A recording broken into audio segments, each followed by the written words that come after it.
Bab 102. Jangan dulu bilang-bilang padanya Bel. Larang Dr. Arnold, yang ingin menjadikan hal itu sebagai surprise untuk Dr. Aldi.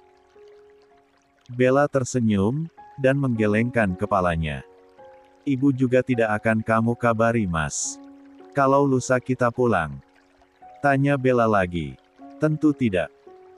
Jawab Dr. Arnold. Mas. Aku sudah tidak sabar Bel, tapi maaf jika pernikahan kita nanti sederhana. Ucap Dr. Arnold, memeluk Bella dari belakang. Kamu mau menikahiku dan menerima aku yang tak punya siapa-siapa saja, aku sudah bersyukur Mas. Tutur Bella. Lalu membalikkan tubuhnya menghadap Dr. Arnold. Apa Mas Arnold sudah melupakan Dr. Cynthia? Tanya Bella, yang takut jika Dr. Arnold masih menyimpan rasa pada Dr. Cynthia. Dr. Arnold mengangguk dengan yakin. Aku janji tidak akan menyia-nyiakan kamu lagi Bel, dan aku ingin kamu nanti langsung hamil Bel. Sahutnya. Bella mengangguk sambil tersenyum, dan akan menuruti kemauan Dr. Arnold. Jikapun nanti Dr. Arnold akan memintanya untuk berhenti bekerja. 97. Hari ini Sam bersiap untuk membawa istri dan anak-anaknya pulang kembali ke rumahnya. Karena acara di rumah mamihnya pun sudah selesai dari kemarin. Dan besok Senin Sam sudah masuk kantor lagi. Kalian mau kemana? Tanya Bu Nisa, yang baru masuk ke kamar baby triplet, untuk membawa baby triplet ke ruang keluarga. Setelah tadi sarapan. Kata Tuan Sam dan Non Kirei, kita akan pulang hari ini Bu. Jawab Susan, yang sudah bersiap. Tinggal menunggu Sam dan Kirei, yang masih di kamarnya. Zema. Baby Kim memanggil gemannya, dan Bu Nisa langsung mengendong baby Kim. Lalu membawanya pergi ke kamar Sam. Tok, tok, tok. Bu Nisa mengetuk pintu kamar San. Ceklek, Kirei membukanya. Nih. Sapa Kirei, yang sejak tadi sedang mencari beberapa kemeja suaminya di walk-in closet, untuk dibawa ke rumahnya. Kalian mau pulang hari ini? Tanya Bu Nisa. Iya Mi, besok kan Mas Sam masuk kantor. Jawab Kirei, sementara Sam saat ini sedang di toilet. Kenapa buru-buru sekali sih? Kan bisa berangkat ke kantor dari sini, lagi pula semua keperluan kalian sudah lengkap di sini. Oce Bu Nisa, yang seperti biasa berat ditinggal oleh baby triplet. Kim sayang, kamu masih betah di rumah gemakan. Tidak mau pulang-pulang kan? Tanya Bu Nisa pada baby Kim, dan baby Kim menggelengkan kepalanya, sambil tertawa. Seolah berpihak pada gemannya. Tuh, Kim saja masih betah di rumah Mami. Ucap Bu Nisa. Kirei tertawa melihat baby Kim yang lengket dengan gemannya. Dehem Sam yang baru keluar dari toilet. Sam, Kim tidak mau pulang, dia betah di rumah Mami. Ucap Bu Nisa, yang masih menggendong baby Kim. Apa itu benar sayang? Tanya Sam menatap baby Kim. Papa, Kim yang berbalik minta digendong pada papahnya. Tapi Bu Nisa tak mau memberikannya. Kim sama gemas saja, jangan ikut pulang Momi dan Papa ya. Rayu Bu Nisa pada baby Kim. Weekend depan kita kan ke sini lagi Mi.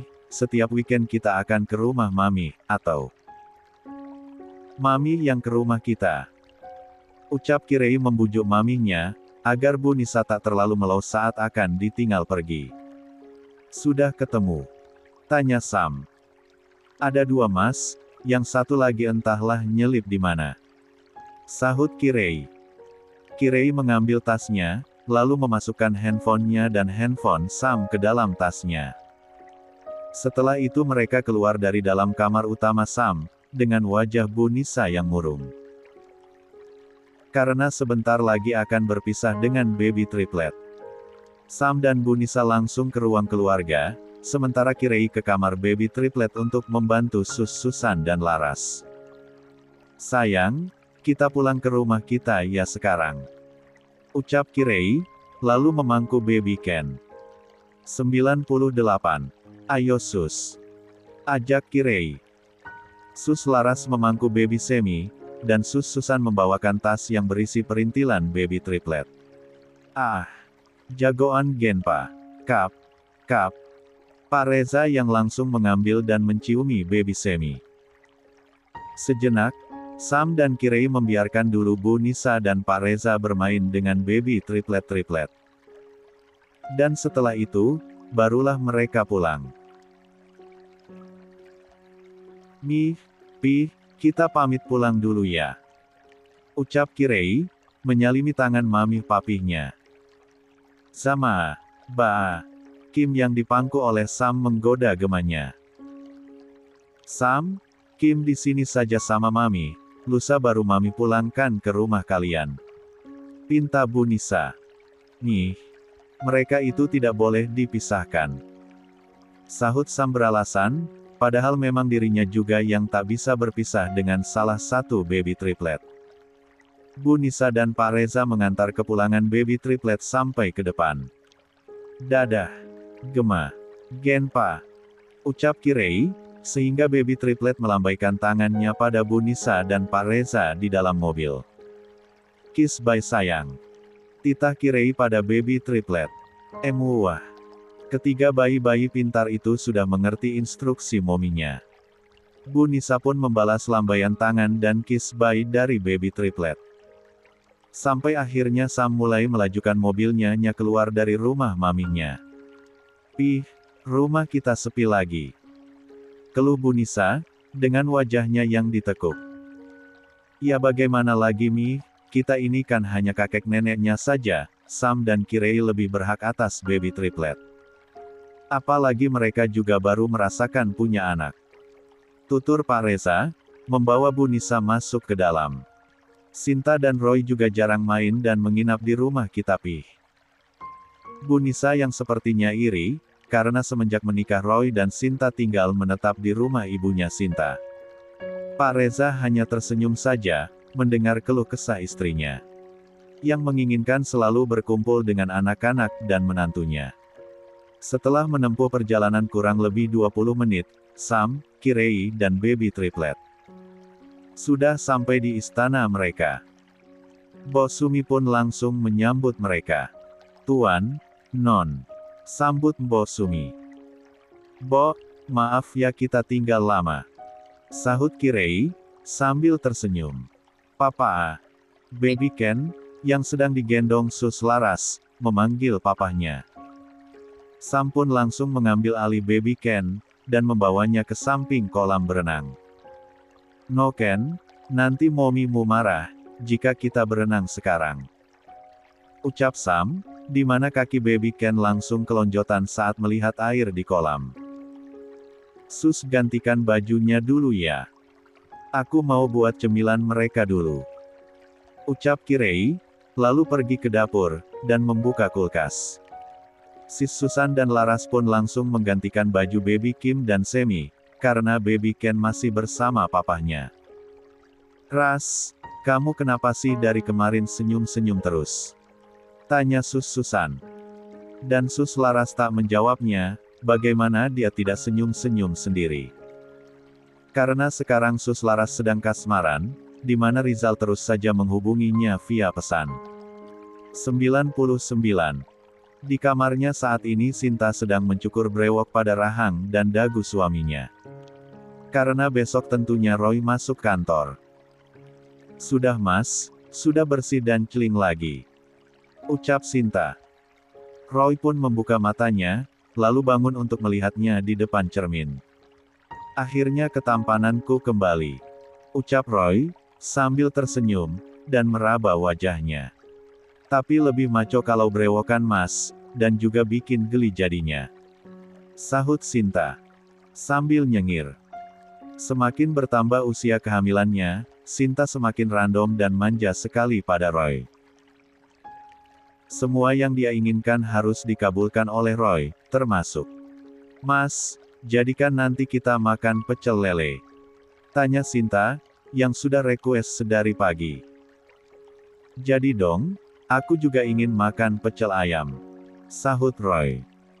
Yang berencana makan pecel lele di tempat pertama kali dulu Sinta mengajaknya makan malam. Roy menghampiri Sinta, dan naik ke atas tempat tidur. Kap. Roy mengecup perut Sinta. Kura-kura nanti mereka mirip siapa ya mas? Tanya Sinta, yang sudah membayangkan bayi kembarnya.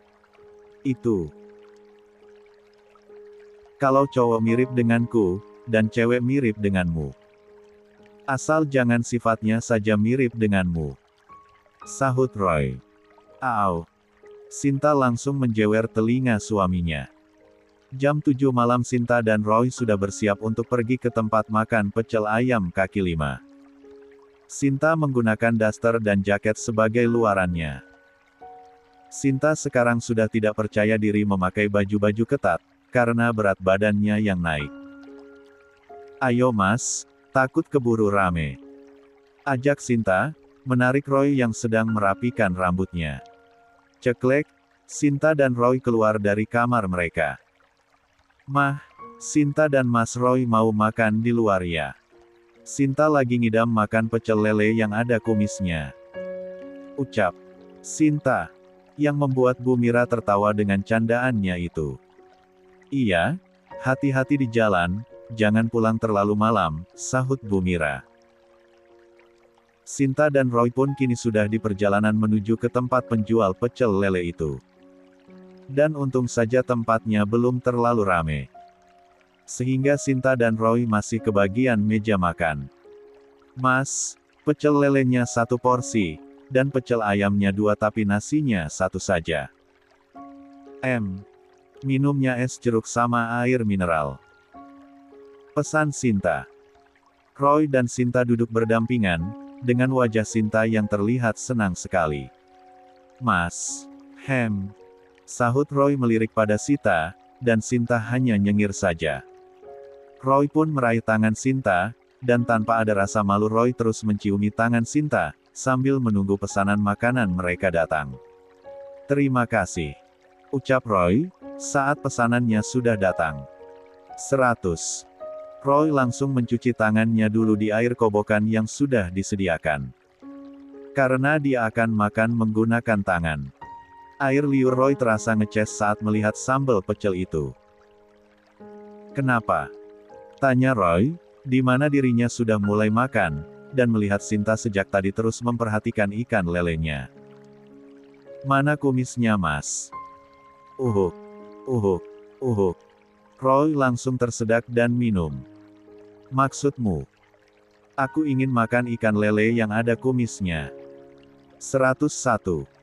Sinta benar-benar tak memakan pesanan pecel lelenya, karena goreng ikan lele itu tidak sesuai dengan kemauannya. Dan Roy yang kesal, membiarkan saja. Lalu membawa Sinta pulang dalam keadaan merajuk. Sudah makan ikan lelenya? Tanya Bu Mira, saat Sinta dan Roy sampai ke rumah. Sinta menggelengkan kepalanya, dan langsung pergi menuju kamarnya. Kenapa lagi? Tanya Bu Mira pada Roy. Dia tidak jadi makan mah. Berubah lagi kemauannya. Bukan, tapi dia ingin makan ikan lele yang masih ada kumisnya. Jawab Roy jujur apa adanya. Bu Mira menutup mulutnya, menahan tawa. Karena kasihan pada Roy, yang pastinya tekanan batin menghadapi ngidam aneh Sinta. Sudah biarkan saja. Ucap Bu Mira. Roy menyusul Sinta masuk ke kamarnya. Makan dulu, kau tadi tidak makan. Bujuk Roy. Tidak mau, aku mau makan ikan lele yang ada kumisnya. Sahut Sinta yang kekeh. Hufet. Roy menghela nafasnya, lalu pergi ke toilet. Sinta bersandar di atas tempat tidur dengan wajahnya yang merengut. Roy yang sudah keluar dari toilet pergi ke dapur, untuk mengambilkan Sinta makan. Ayo, kau harus makan dulu, besok aku akan mencarikan lele yang ada kumisnya. Bujuk Roy, karena memikirkan baby twins di perut Sinta. Sinta pun akhirnya mau menerima suapan suaminya, walaupun hanya makan beberapa suap saja.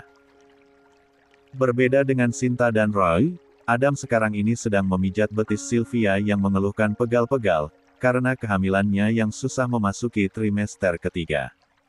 Babynya aktif sekali kak. Ucap Sylvia, yang setiap menit merasakan tendangan dari baby boy-nya. Mungkin dia calon pemain bola. Celetuk Adam, yang menempelkan telapak tangannya pada perut Sylvia, dan ikut merasakan pergerakan dari baby mereka. Kap. Adam mengecup perut Sylvia. Aku kangen sama Kak Sinta dan Kak Ray deh kak, sudah lama tidak main ke rumah Kak Kirei. Ucap Sylvia, karena sekarang ini Adam begitu sibuk sekali dengan pekerjaannya di kantor, sehingga tidak ada waktu untuk mengajak pergi Sylvia. Aku ada waktu weekend nanti kita ke sana. Sahut Adam. Sylvia mengangguk, dan Adam menyudahi pijatannya. Merebahkan dirinya di samping Sylvia. Oh ya kak, bagaimana kabarnya Kak Rizal? Kenapa kamu menanyakannya? Sahut Adam, yang langsung menatap Sylvia. 102. Maksudku, kabar hubungan Kak Rizal dengan suster baby triplet. Jelas Sylvia, yang kepo. Oh. Sahut Adam yang hampir saja salah paham dan cemburu. Cemburu. Goda Sylvia. Tentu. Sahut Adam. Sylvia menciumi wajah Adam, yang menggemaskan saat sedang cemburu. Kehidupan Sylvia benar-benar bahagia setelah menikah dengan Adam, dan tinggal menunggu beberapa bulan lagi baby boy mereka akan lahir. Pagi-pagi sebelum Sinta bangun, Roy pergi ke pasar modern, untuk membeli ikan lele yang masih hidup. Dan ketika melihat aslinya, Roy bergidik geli melihat ikan lele yang masih hidup serta ada kumisnya. 1 kilo saja pak, dan saya ingin masih dalam keadaan hidup. Ucap Roy. Pedagang itu pun menyiapkannya dengan memasukkan beberapa ikan lele itu ke dalam plastik yang diberi air. Saat Bu Mira dan mbaknya sedang berkutat di dapur memasak untuk sarapan, mereka kaget dan bingung, melihat Roy membawa kantong plastik yang berisi ikan lele masih hidup. Roy, kamu dari mana? Dan itu? Tanya Bu Mira sambil menunjuk ke kantong plastik di tangan Roy. Roy abis dari pasar mah, beli ini. Sahut Roy mengangkat kantong plastiknya. Bu Mira hanya menggelengkan kepalanya saja, melihat usaha Roy untuk ngidam anehnya Sinta. Roy pun menaruh ikan lele itu ke dalam ember kecil, agar nanti Sinta sendiri yang memasaknya. Biar tidak salah lagi. Roy masuk ke kamarnya, dan melihat Sinta masih tertidur nyenyak, memeluk gulingnya. Bangun, bukankah kau ingin makan lele? Bisik Roy di telinga Sinta. Dan Sinta pun langsung membuka matanya, kala mendengar ikan lele. Mas, memangnya ada yang jualan pecel lele pagi-pagi begini? Sinta sambil mengucek matanya. Aku sudah membelinya tadi, dan ini sesuai dengan keinginanmu, ayo. Ajak Roy, membawa Sinta keluar dari kamarnya untuk ke dapur. Mana? Tanya Sinta, yang melihat meja makan saja masih kosong. Roy menuntun tangan Sinta dan membawanya ke dekat wastafel. Ini. Tunjuk Roy, pada ember di bawah. Hah? Sinta yang sampai melotot melihat ada 4 ekor ikan lele yang masih hidup. Biar kupindahkan ke meja. Cegah Roy, saat Sinta akan berjongkok dengan perutnya yang sudah buncit. Roy pun memindahkan ember itu ke atas meja, mata Sinta berbinar melihat jelas ikan lele yang masih berkumis. Mau digoreng sekarang? Tanya Bu Mira. Tidak mah, mereka lucu. Kasian kalau digoreng. Jawab Sinta, yang entah apa lagi yang ada di kepalanya saat ini. Mas, masukkan ke dalam akuarium saja. Pinta Sinta. Hah? Untuk apa? Tanya Roy dengan ekspresinya yang bingung. Aku tidak jadi makan mereka, kasihan. Jawab Sinta. membuat Roy sampai tepuk jidat. Padahal dia sudah bela-belain bangun pagi-pagi pergi ke pasar agar ngidam Sinta terpenuhi. Tapi sekarang Sinta malah berubah pikiran, dan malah ingin memelihara ikan lele itu di akuariumnya. 103. Di apartemen Dr. Arnold, kini Bella dan Dr. Arnold sudah bersiap untuk pergi ke bandara, sesuai dengan rencana dan niat mereka, jika mereka akan menikah di kampung halaman Dr. Arnold. Suits. Dr. Arnold memberi kode pada Bella, saat ibunya menelponnya. "Halo Bu," sapa Dr. Arnold. Dan mereka pun berbincang seperti biasa di telepon itu. "Doakan saja Bu, semoga keinginan ibu secepatnya bisa Arnold wujudkan," sahut dokter, tersenyum sambil menatap Bella. Bella hanya tersenyum kecil saja, mendengar sedikit percakapan Dr. Arnold dan ibunya. "Ya sudah, Arnold mau berangkat ke rumah sakit dulu Bu, hari ini jadwal praktek Arnold pagi." Bohong, Dr. Arnold mengakhiri panggilan teleponnya. Karena mereka harus segera ke bandara. "Mas, kamu ini, kasihan ibu," ucap Bella. Mereka pun pergi ke bandara dengan menumpangi taksi, dan sesampainya di sana, Dr. Arnold dan Bella langsung check-in, dan duduk di ruang tunggu. "Mas, aku takut. Ini pertama kalinya aku naik pesawat," ucap Bella, yang terlihat tegang. "Tidak apa-apa Bel, naik pesawat itu justru tidak terasa seperti naik mobil," sahut dokter, memegang tangan Bella, yang sudah terasa dingin dan berkeringat. Pesawat yang ditumpangi Dr. Arnold dan Bella pun sudah take off menuju Pulau Kalimantan. Dan sesampainya di sana, Dr. Arnold dan Bella menumpangi travel menuju ke rumah ibu Dr. Arnold. Tok, tok, tok. Dr. Arnold mengetuk pintu rumah sang ibu. Dan, Bella. Bu Hana yang terkejut dan bingung melihat putranya yang tadi pagi dia telepon sudah ada di hadapannya sekarang. "Bu," sapa Bella, seraya tersenyum. Dan langsung menyalimi tangan Bu Hana yang masih diam mematung karena saking syoknya. "Bu, jangan bengong. Arnold sudah membawa Bella, dan sebentar lagi akan mewujudkan keinginan ibu." Kamu kenapa?" "Arnold dan Bella akan menikah. Dan kita akan menikah di sini, di rumah ibu," sela Dr. Arnold, yang langsung memeluk ibunya. Bu Hana terlihat masih tidak percaya, dan juga merasa haru mendengar ucapan Dr. Arnold. Dr. Arnold dan Bella pun masuk ke dalam, dan Dr. Arnold langsung membawa koper Bella ke kamar. "Tamu. Bel, ibu tidak menyangka kamu dan Arnold bersama lagi. Terima kasih Bel, sudah mau memaafkan dan menerima Arnold," ucap Bu Hana, yang senang sebentar lagi akan melihat putranya menikah. "Sama-sama Bu, terima kasih juga sudah mau menerima Bella yang sudah tidak punya siapa-siapa," sahut Bella. Bu Hana pun pindah duduknya ke samping Bella dan memeluknya. Malam harinya Bella membantu Bu Hana menyiapkan makan malam.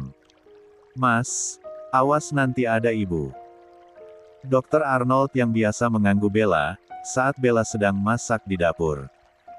"Biar saja, lagi pula sebentar lagi kita halal," sahut Dr. Arnold, yang sudah tak sabar menantikannya. Karena selama tinggal bersama dengan Bella di apartemennya, dia begitu tersiksa, setiap malam menahan hasratnya untuk tak mengunboxing Bella. Tegur Bu Hana. 104. Dr. Arnold pun melepaskan tautan tangannya dari pinggang Bella, lalu duduk di kursi meja makan. Kini ketiga orang itu pun sedang menikmati makan malamnya, dengan penuh kebahagiaan dan kehangatan. 105. Dr. Arnold kini tengah disibukkan mengurus dokumen pernikahannya dengan Bella, dan sore harinya, Dr. Arnold, Bella juga Bu Hana pergi berziarah ke makam ayahanda Dr. Arnold. "Bel, ini makan ayahku," ucap Dr. Arnold setelah sampai di kuburan ayahnya.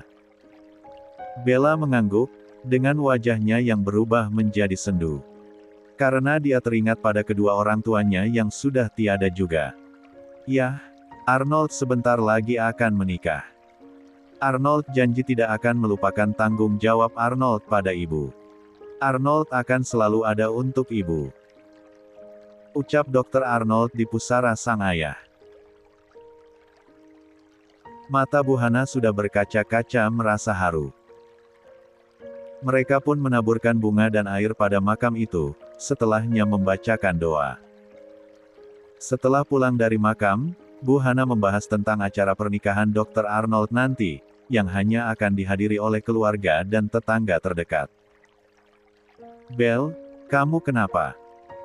Tanya Dr. Arnold yang melihat Bella tampak murung, setelah pulang dari makam. Tadi. Tidak apa-apa mas, jawab Bella menggeleng pelan. Jangan bohong Bel, wajahmu terlihat sekali jika kamu seperti sedang sedih. Desak Dr. Arnold. Bella, apa kamu sedih karena tidak ada keluargamu yang hadir di pernikahanmu nanti? Tanya Bu Hana. Tangis Bella pun pecah, dan Bu Hana langsung memeluknya. Anggap saja semua keluarga di sini sebagai keluargamu juga Bel, dan sebentar lagi, kamu tidak akan merasa sendiri, karena kamu punya Arnold. Tutur Bu Hana, menghibur Bella. Bu Hana paham apa yang dirasakan Bella saat ini. Tapi bagaimana lagi, Bella saja tidak tahu keluarga dari ibu dan ayahnya siapa. Dan di mana. Terima kasih Bu, ucap Bella, yang masih memeluk Bu Hana. Dr. Arnold mengusap-usap punggung Bella yang masih memeluk ibunya. Bella yang sudah terbiasa dengan masak-memasak, dan melakukan pekerjaan rumah. Selama di rumah Bu Hana, Bella selalu membantu Bu Hana dalam mengerjakan pekerjaan rumah dan masak. Bu, ibu kenapa? Bella yang langsung menghampiri Bu Hana, saat sedang masak, karena melihat Bu Hana yang tiba-tiba seperti kehilangan keseimbangan, dan langsung mencari tempat duduk. Tidak apa-apa Bel, ibu hanya sedikit pusing saja. Jawab Bu Hana. Ibu istirahat saja, biar Bella saja yang melakukannya. Ucap Bella, lalu mengantar Bu Hana ke kamarnya. Karena saat ini Dr. Arnold masih belum pulang dari rumah kerabat jauhnya. Bel, apapun nanti ujian pernikahan kalian, dan sifat jelek Arnold yang kamu baru ketahui setelah menikah, kamu jangan meninggalkannya ya. Kamu harus tetap berada di sisi Arnold, menemani dia, dalam keadaan apapun. Tutur Bu Hana, yang tiba-tiba berbicara seperti itu, dengan nadanya yang lirih. Bella janji, tidak akan meninggalkan Mas Arnold Bu. Sahut Bella. Kenapa istrimu tidak meminta makan ikan piranha saja sekalian? Canda Sam, setelah mendengar cerita Roy, kenapa tadi pagi dia sampai telat masuk kantor? 106. Minggu depan aku ke Bali Roy, jadi tolong kau yang handle semuanya.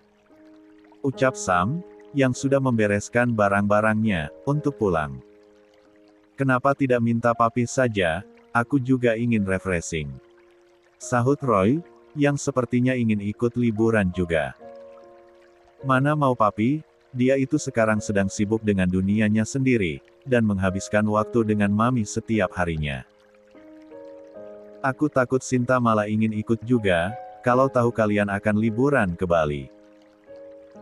Sahut Roy, bisa bahaya jika sampai itu terjadi. Nanti saja gantian, setelah aku pulang, kau dan istrimu bisa pergi liburan juga. Roy pun bangun dari duduknya, untuk ke ruangannya dulu mengambil barang-barangnya, dan langsung pulang. Aku duluan, pamit Sam. Yang bersemangat sekali untuk pulang ke rumah. Kirei bersama kedua suster baby triplet, sedang memilih baju-baju baby triplet yang akan dibawa nanti ke Bali. Dan hampir semuanya baju baby triplet kembaran dengan Kirei dan Sam, di mana baju-baju baby Ken dan Semi kembaran dengan papahnya, dan si Princess Kim kembaran dengan mominya. Lucu-lucu non bajunya, gemas sekali kalau baby Kim pakai baju ini. Ucap Sus Laras, menunjuk kaisen baju mermaid Baby Kim. Apa nanti Non Ray juga pakai baju seperti ini? Tanya Susan. Tidak mungkinlah Sus, Mas Sam tidak akan mengizinkannya. Jawab Kirei, memakai dress di atas lutut saja Sam sudah melarangnya, apalagi memakai baju crop yang memperlihatkan bagian perutnya. Hehe, Tuan Sam sepertinya cemburuan sekali ya Non. Goda Susan. Kirei hanya tersenyum saja, karena faktanya memang begitu, dan sepertinya penyakit cemburu Sam tidak akan hilang, kecuali nanti mereka sudah kakek nenek. Hua, Mami.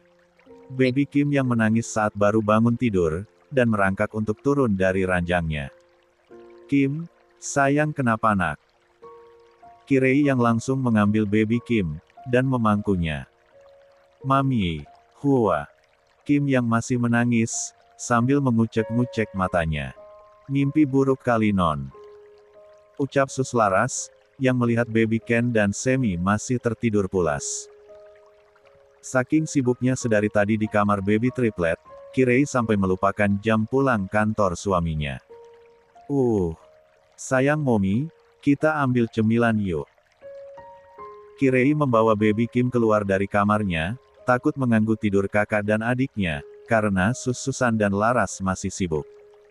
Mas, kamu sudah pulang? Tanya Kirei, yang melihat suaminya sedang membuat kopi sendiri. Dan sudah berganti pakaian santai, terlihat rambut Sam yang masih setengah basah. Berarti Sam sudah pulang sedari tadi, makanya dia sudah mandi dan turun ke bawah. Jawab Sam, lalu menoleh pada Kirei yang sedang menggendong Baby Kim. Papa. Kim, yang langsung beralih pada papahnya. Kenapa Kim menangis? Tanya Sam, menilik Kim, yang takut Kim jatuh lagi dari tempat tidurnya. Tidak tahu Mas, bangun tidur langsung nangis, makanya aku bawa keluar. Takut Ken dan Semi ikutan bangun. Jawab Kirei, lalu membawakan kopi suaminya, karena sekarang Sam yang menggendong Baby Kim. Mas, sebelum kita ke Bali, nanti kita ke rumah Mami dulu ya. Biar Mami bisa kangen-kangenan sama Baby. 107. Triplet dulu. Usul Kirei. Sam tak menyahutinya, dia sibuk mengajak bicara Baby Kim, dan menciuminya. Kalau sudah Samna Kim, istrinya ngomong pasti dicuekin. Kirei yang cemburu pada putrinya sendiri, aku dengar, ya nanti kita ke sana, atau minta Mami yang ke sini. Sahut Sam, yang masih asik menciumi perut dan ketek Baby Kim, sehingga sekarang Kim malah tertawa terbahak-bahak. Pokoknya kita harus ikut Mas. Ucap Sinta, yang antusias, saat mendengar Sam dan Kirei akan liburan ke Bali. Tidak bisa, justru jika Sam pergi aku yang mengurus semua pekerjaan kantor. Sahut Roy.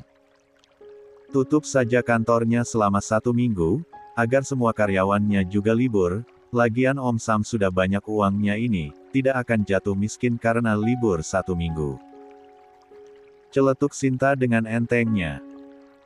Roy geleng-geleng kepala sambil tertawa. Lagi pula perutmu sekarang sudah besar, jalan-jalan ke mall saja sudah mengeluh capek. Nanti saja kita juga liburan, setelah mereka pulang. Bujuk Roy. Tidak seru Mas, kalau liburan cuma berdua saja, memangnya bulan madu. Sahut Sinta, dengan bibirnya yang manyun 5 senti. Tidak berdua, tapi bersama Sylvia dan Adam juga.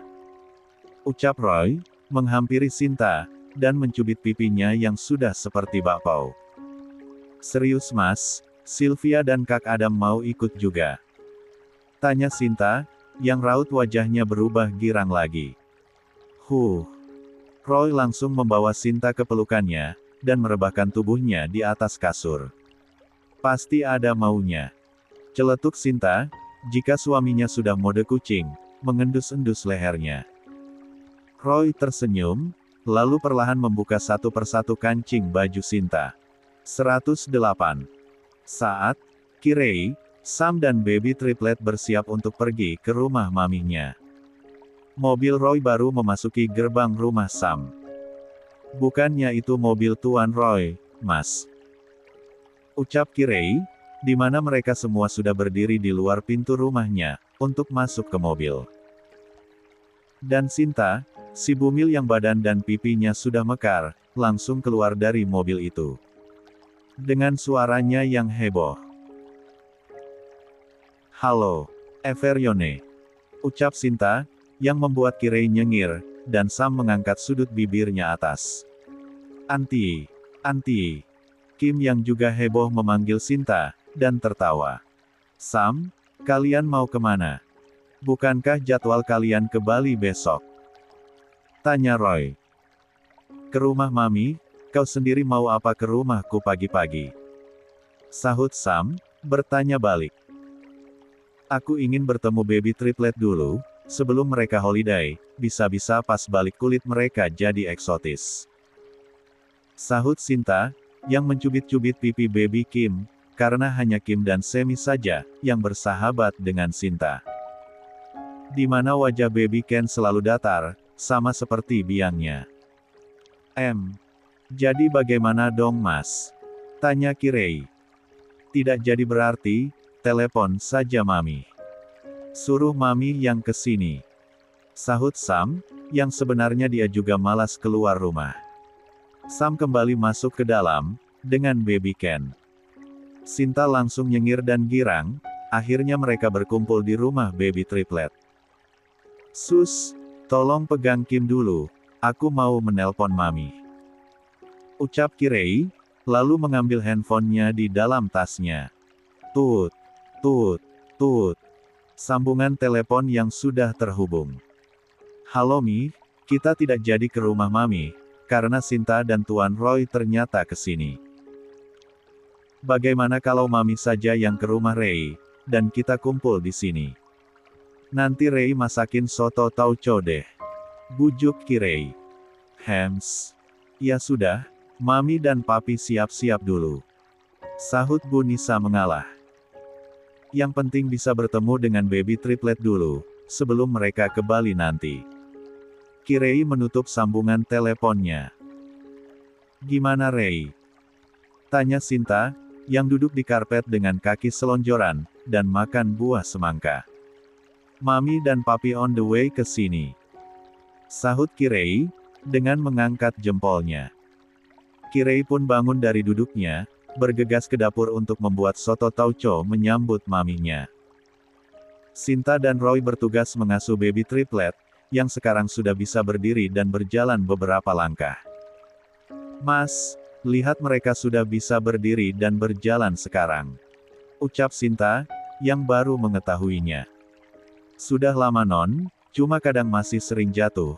Tuan Sam suka marah, kalau baby triplet jatuh dan nangis," ucap Susan. Memang ayah itu paling posesif pada anak-anaknya, padahal yang ngurus full seharian ibunya," cerocos Sinta, di depan suaminya. 109. Sepertinya Sinta sengaja bicara seperti itu di depan Roy, karena tahu Roy juga pasti nanti akan seperti Sam. "Memangnya kau mau bertukar tugas, kau yang bekerja mencari uang, untuk masa depan anak-anak. Zaman sekarang itu pendidikan mahal, apalagi pendidikan mereka nantinya," celetuk Roy. "Hehi." Sinta nyengir, karena memang faktanya seperti itu. Sementara dia sebagai istri setiap hari hanya diam dan belanja saja, tanpa harus memikirkan finansial. "No, sayang." Sam mengambil remote TV, yang dilempar-lempar oleh baby Kim. Kim dan Semi memang pengacau, rasa penasaran mereka sangat tinggi. Sehingga semua barang yang ada di sekitarnya, mereka ambil dan mainkan.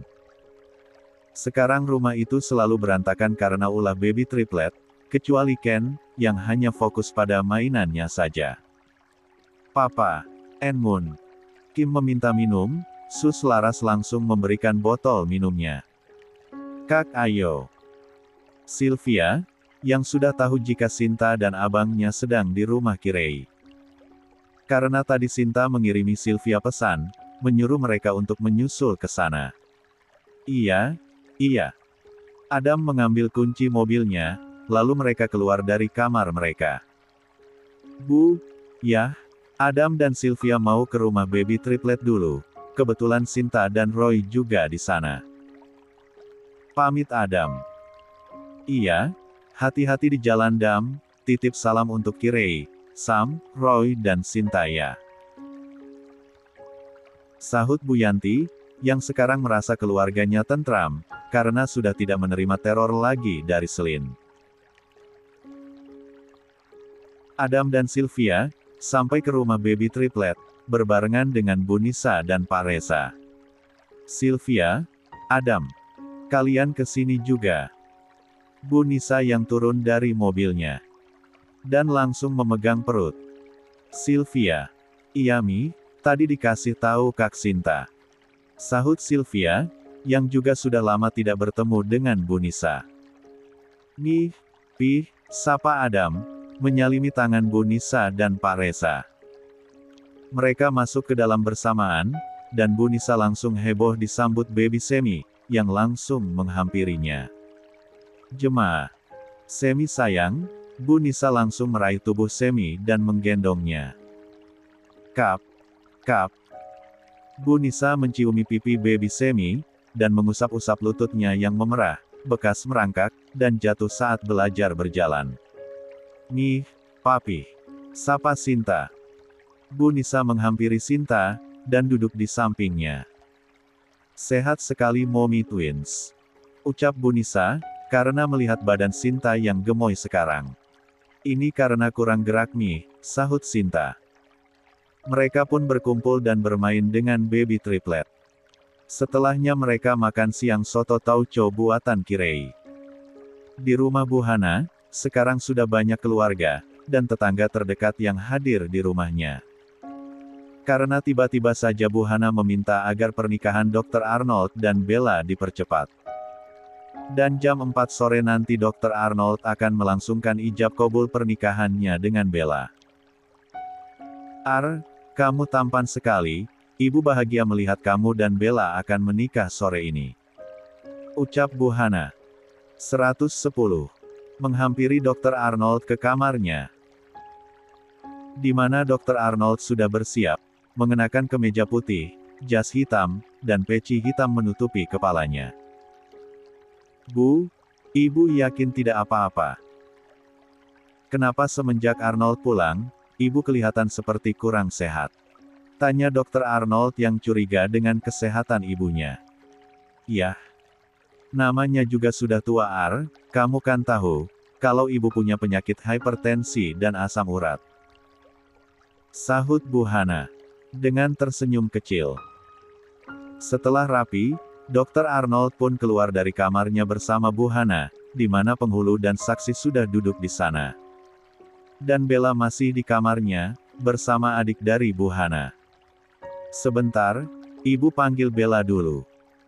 Ucap Bu Hana, lalu pergi ke kamar Bella. Bu, Bella yang tampak malu-malu. Cantik sekali Bel, puji Bu Hana, walaupun riasan Bella terkesan sangat sederhana sekali, sebagai pengantin. Ayo kita keluar. Pak penghulu sudah menunggu. Ajak Bu Hana, membawa Bella keluar, dan duduk di samping Dr. Arnold. Dr. Arnold langsung melirik ke arah Bella, dengan tersenyum simpul. Bella menundukkan wajahnya, karena gugup dan malu. Kepala Kua yang menjadi wali hakim Bella pun, sudah menjabat tangan Dr. Arnold, untuk memulai ijab kabul pernikahan Dr. Arnold dan Bella. Saya nikahkan kamu dan saya kawinkan kamu dengan perempuan pinanganmu Arabella binti Kamaludin yang walinya telah mewakilkan kepada saya dengan mas kawin 75 gram perhiasan dan seperangkat alat salat dibayar tunai. Saya terima nikah dan kawinnya dengan nas kawin tersebut dibayar tunai. Sah, sah, sah. Bella meneteskan air mata harunya. Akhirnya sekarang dia telah resmi menjadi sepasang suami istri dengan Dr. Arnold. Bella mencium tangan Dr. Arnold, dan Dr. Arnold mengecup kening Bella. Bu, Bella memeluk Bu Hana, yang menghampirinya. "Terima kasih, kalian sudah mengabulkan permintaan terakhir Ibu," ucap Bu Hana. Setelah proses ijab kabul selesai, para tamu yang hadir pun menikmati hidangan di rumah Bu Hana, sebelum pulang. Dan tepat jam 7 malam, semua tamu sudah pulang, hanya ada beberapa keluarga dekat saja, yang masih ada di rumah Bu Hana, membantu Bu Hana beres-beres sisa acara tadi. "Bel, kamu ngapain ke dapur?" cegah Bu Hana, pada Bella, yang ingin ikut membantu untuk beres-beres. "Tidak apa-apa Bu, Mas Arnold juga sedang mandi dulu, Bella sudah menyiapkan bajunya tadi," sahut Bella, yang sekarang akan tidur di kamar Dr. Arnold. Bu Hana menggelengkan kepalanya, dan menyuruh Bella untuk kembali ke kamar. "Lebih baik kamu segera buatkan ibu cucu," goda Bu Hana, yang membuat wajah Bella bersemu merah. Bella pun akhirnya kembali masuk ke kamar, dan menunggu Dr. Arnold selesai mandi. Jantung Bella sudah dak-dik-duk-ser, karena malam ini adalah malam pertamanya. 111. "Mas." Bella yang melihat Dr. Arnold bertelanjang dada. Dr. Arnold tersenyum sekilas ke arah Bella. Dengan pandangan nakalnya. "Ini bajunya." Bella memberikan baju ganti pada Dr. Arnold. Dan Dr. Arnold pun memakai baju dari Bella. Setelah itu dia menyisir rambutnya di depan cermin meja rias, dan melihat wajah Bella di depan cermin itu. Dr. Arnold tahu pasti Bella sedang gugup dan tegang. "Mas, aku mau makan dulu Bel, karena nanti aku butuh tenaga ekstra untuk 112. Bella dan Dr. Arnold pun keluar dari kamarnya, untuk makan malam dulu, persiapan untuk nanti mereka tempur di malam pertama. Sapa Bu Hana, yang sudah ada di meja makan. Bella dan Dr. Arnold duduk bersampingan. "Bu, Ibu lebih baik istirahat saja, Ibu terlihat capek dan pucat," ucap Dr. Arnold, yang melihat wajah Bu Hana tampak lelah dan pucat. "Iya, setelah ini Ibu akan istirahat," sahut Bu Hana, karena sekarang di rumahnya sudah tidak ada siapa-siapa lagi. "Kalau nanti Bella pijit Bu," tawar Bella. Bu Hana hanya tersenyum kecil, lalu menggelengkan kepalanya. Bella pun mulai melayani Dr. Arnold dan Bu Hana, mengambilkan nasi dan lauk pauk ke piring mereka. Setelah itu barulah Bella duduk kembali, dan makan. Apa kalian akan lama di sini?" tanya Bu Hana, di sela-sela menikmati makan malamnya. "Arnold hanya diberikan cuti 1 minggu saja Bu," sahut Dr. Arnold, yang memang sudah mengambil keputusan untuk melanjutkan karirnya di kota Jakarta. Bu, bagaimana kalau Ibu ikut kita saja tinggal di Jakarta? Karena rencananya Bella juga akan fokus menjadi ibu rumah tangga saja," usul Bella. "Tidak Bel, Ibu tidak bisa meninggalkan rumah ini peninggalan almarhum ayah Arnold. Dan Ibu akan menghabiskan masa tua Ibu di sini. Paling nanti sesekali Ibu ke Jakarta menengoki kalian," sahut Bu Hana, yang memang dari dulu menolak diajak ke Jakarta oleh Dr. Arnold. Setelah selesai makan, Bella mengambil alih pekerjaan. Bella langsung membereskannya, dan mencuci piring bekas makan mereka. "Bel, ke kamar sana, ini malam pengantin kalian," goda Bu Hana. Bella tersenyum kecil, dengan pipinya yang memerah. Bella sudah merasa gugup sekali, akan menghadapi malam pertamanya. "Ya sudah, Bella ke kamar dulu Bu, Ibu juga istirahat ya," ucap Bella, lalu melangkahkan kakinya untuk kembali ke kamar Dr. Arnold. Tapi, tiba-tiba saja, prang, suara piring jatuh, bersamaan rubuhnya tubuh Bu Hana ke lantai. Bella langsung membalikkan badannya ke belakang, dengan mata yang membulat sempurna, melihat ibu mertuanya sudah terkapar di lantai, dengan pecahan piring yang jatuh tadi. "Ibu!" teriak Bella, langsung menghampiri tubuh Bu Hana. Dr. Arnold yang sudah dari tadi menunggu Bella di kamarnya, seketika keluar dari kamarnya, saat mendengar suara teriakan dari Bella. "Mas, Ibu." Panggil Bella pada Dr. Arnold. "Ibu." Dr. Arnold yang tampak syok, melihat ibunya yang tak sadarkan diri, dan Bella yang sudah menangis histeris. 113. "Bel, ayo kita bawa ibu ke rumah sakit," ucap Dr. Arnold, yang tak ingin menyia-nyiakan waktu. "Iya mas," sahut Bella. Dr. Arnold langsung menggendong tubuh Bu Hana, dengan diikuti oleh Bella. Bella membuka pintu mobil jok belakang, dan masuk duluan, untuk menopang tubuh Bu Hana. Dr. Arnold yang sudah biasa mengalami keadaan darurat seperti ini, mencoba tenang, dan fokus menyetir menuju rumah sakit, yang jaraknya lumayan jauh dari rumahnya, sekitar 5 km. "Bu, bangun Bu, jangan buat Bella dan Mas Arnold cemas," ucap Bella, menggenggam tangan Bu Hana. Ingatan Bella pun kembali pada saat-saat dirinya bersama Bu Hana. Bella teringat pada setiap ucapan yang seperti pesan baginya. "Bu," lirih Bella, yang merasakan nadi Bu Hana melemah. Tapi dia berusaha positif thinking, hingga kini mereka sampailah di rumah sakit. Dr. Arnold terlebih dulu turun, dan membuka pintu jok belakang, untuk menggendong tubuh Bu Hana, membawanya langsung ke ruang IGD. "Tolong segera tangani ibu saya," ucap Dr. Arnold, dengan raut wajah yang terlihat cemas dan ketakutan. "Baik, kami akan segera menandatanganinya," sahut sang dokter yang berjaga di IGD. "Mas," Bella mencoba menenangkan Dr. Arnold. "Bel, ada apa dengan ibu?" tanya Dr. Arnold. "Aku juga tidak tahu mas, saat aku akan kembali ke kamar, ibu tiba-tiba pingsan," sahut Bella. Dr. Arnold dan Bella duduk di sana, menunggu hasil pemeriksaan pada Bu Hana. Selama ini Dr. Arnold tahu jika ibunya memang mempunyai riwayat penyakit. Dan Dr. Arnold juga selalu mengingatkan pada sang ibu, untuk selalu kontrol tiap bulannya. "Tenang mas, ibu mungkin hanya kelelahan. Selama beberapa hari ini kan, ibu sibuk menyiapkan pernikahan kita," ucap Bella. Setelah kurang lebih 20 menit, dokter yang menangani Bu Hana pun keluar. Dr. Arnold dan Bella langsung menghampirinya. "Bagaimana dok? Apa ibu saya sudah sadar?" tanya Dr. Arnold. Bella terdiam, menunggu jawaban dari dokter itu. "Maaf, ibu Anda sudah meninggal 5 menit sebelum tiba di sini," jawab sang dokter, menggelengkan pelan kepalanya.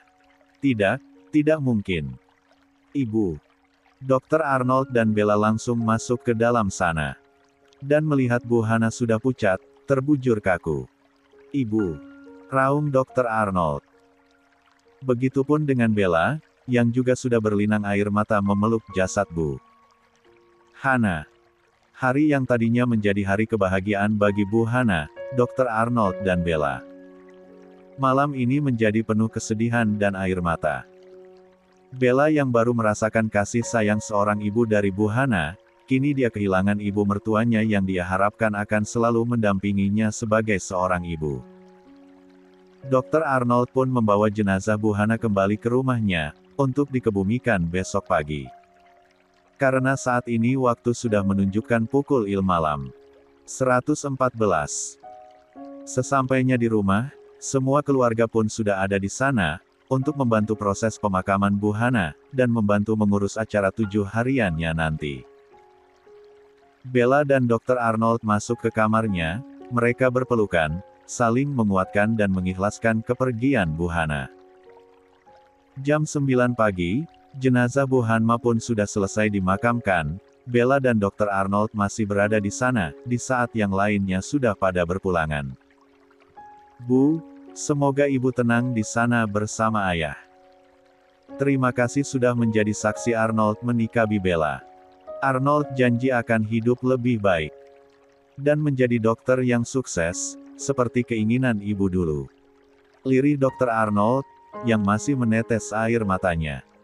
Bahkan semalaman dia tak bisa tertidur, karena syok dengan keadaan ini. Bu, Bella janji akan menjadi istri yang baik. Dan tak akan meninggalkan Mas Arnold apapun yang terjadi. Ucap Bella, mengingat permintaan terakhir Bu Hana. Setelah puas mencurahkan isi hati, dan mendoakan Bu Hana, Bella dan Dr. Arnold pun kembali pulang ke rumahnya, dengan berjalan kaki. Karena jarak pemakaman dan rumah Bu Hana tidak terlalu jauh. Keluarga dekat masih akan tinggal di rumah Bu Hana, sampai 7 hari nanti. Mas, apa kita tetap akan kembali ke Jakarta minggu depan nanti? Tanya Bella. Dr. Arnold mengangguk. Karena itu juga keinginan Ibu Bell, aku punya tanggung jawab di sana. Sahut Dr. Arnold. Bella memeluk Dr. Arnold, mengusap-usap punggungnya. Maaf Bell, aku belum bisa memberikan nafkah batinmu. Ucapnya, yang masih terpukul dan berkabung. Jangan memikirkan itu Mas. Sahut Bella, dengan tersenyum tipis. Dr. Arnold juga memberi kabar pada Dr. Aldi, tentang meninggalnya sang ibu. Tapi sayang Dr. Aldi tidak bisa menyusul ke sana, dalam waktu dekat ini. 115. Jika Dr. Arnold dan Bella sedang berkabung. Di Jakarta, kini Sam tengah memboyong istri dan anak-anaknya menuju Pulau Dewata Bali. Mobil Alphard putih itu menelenggang, menuju Bandara Halim Perdana Kusuma. Karena Sam menggunakan private jet untuk terbang ke Bali. Papa, iya. Kim yang terlibat happy sekali, duduk bersama Sam, dan maunya berdiri di atas paha papahnya, sambil bertepuk-tepuk tangan. Ken duduk dipangku oleh Kirei, dan baby Semi sedang ngedot duduk di belakang bersama Susan. Ken, mau Mimi? Tawar Kirei. No. Mommy. Ken menyahuti mominya, menatap Kirei sambil menggelengkan kepalanya. Sus, botol minum Ken. Pinta Kirei, pada Sus Laras. Kirei memberikan Ken minum, dan cemilannya. Karena sekarang Ken, sudah jarang minum ASI, dan lebih banyak makan. Papa, Num. Kim, menunjuk ke arah Ken. Mungkin jika mereka duduk berdekatan, sudah pasti Kim langsung merebut botol minum kakaknya. Sus Laras langsung mengambilkan botol baby Kim. Tak lama mereka pun kini sudah sampai di bandara. Di sana sudah ada 2 orang petugas yang menyambut, dan membawakan koper mereka. Semi masih tidur ya Sus? Tumben sekali si paling aktif baby Semi anteng tidur saat ini. Mereka pun mulai masuk untuk check-in, sebelum masuk ke private jet yang sudah ready di sana. Kau masuk saja duluan. Titah Sam pada Kirei dan kedua suster baby triplet. Kirei masuk dan duduk di seat sebelah kanan. Susan dan Laras di sebelah kiri. Mommy. Kim yang selalu girang. Ini kali pertamanya baby triplet diajak pergi jalan-jalan dengan menggunakan pesawat. Karena papahnya yang super sibuk. Tak lupa keluarga itu pun mengabadikan momen keberangkatan mereka dengan berfoto bersama. Apalagi Kirei, yang tak henti-hentinya memotret dan memvideokan baby triplet, dan suaminya yang datar. Dengan kacamata hitamnya yang bertengger di hidung mancungnya. Mas, senyum dong. Goda Kirei. Dan Sam malah memalingkan wajahnya menatap keluar jendela pesawat. Pesawat yang mereka tumpangi pun mulai take off. Susan dan Laras terlihat tegang tapi mereka bisa menyembunyikan rasa bahagianya juga. Kirei menyusui baby Kim, yang akhirnya tertidur. Dan baby Ken tertidur di pangkuan papahnya. Setelah landing di Bandara Ngurah Rai, dan keluar dari pintu kedatangan. Sudah ada mobil Alphard yang menjemput mereka, untuk langsung ke hotel. Sam membooking 2 kamar presidential suite. Untuk dirinya dan baby twins bersama kedua susternya. 116. Sus, kalian istirahat dulu saja. Mumpung baby triplet tidur. Ucap Kirei, menaruh Kim tertidur di kasur yang luas bersama kakak dan adiknya. Iya non. Sahut Sus-Susan dan Laras. Kirei pun keluar dari kamar itu dan masuk ke kamarnya bersama Sam. Mas, ganti baju dulu gih. Titah Kirei, di mana Sam sedang berdiri di balkon kamarnya sambil menyesap rokok. Kirei membuka koper mereka, lalu membereskan barang-barangnya. Aku mau mandi dulu. Ucap Kirei. Aku juga. Sahut Sam, dengan pikirannya yang mesum. Tentunya tak akan menyia-nyiakan waktu dan momentum itu. Kirei masuk lebih dulu ke toilet. Di mana ternyata ruangan toilet itu sudah didekor seperti untuk pasangan yang sedang honeymoon.